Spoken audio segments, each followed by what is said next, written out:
Du coup, la Confédération paysanne, à ce rendez-vous, a pu faire valoir notre lecture de la situation. On est quand même très, très inquiet sur les territoires, sur le terrain. La situation des agriculteurs, elle ne s'est pas améliorée depuis la dernière fois où j'ai parlé ici.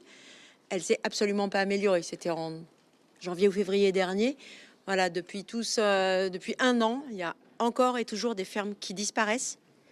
Les aléas climatiques et sanitaires qui ont été absolument terribles pour nos fermes cette année, des inondations d'un côté, des sécheresses de l'autre, la fièvre catarrhale, les maladies qui ont décimé nos troupeaux, c'est ça qu'on a vécu cette année.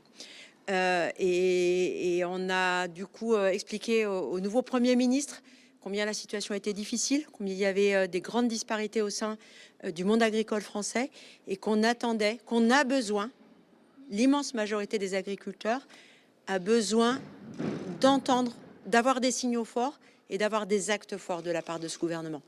On n'a clairement pas eu de réponse ce matin. Voilà, pour nous, à la Confédération paysanne, pour enrayer la disparition des fermes, les immenses difficultés des paysannes et des paysans, il y a des questions centrales qui sont celles du revenu, de la rémunération, des prix qui nous permettent de vivre de notre travail. Il n'y a pas eu de réponse là-dessus.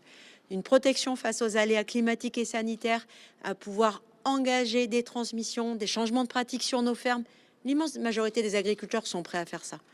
Et là non plus, il n'y a pas eu de proposition forte. Enfin, il y a même, ouais.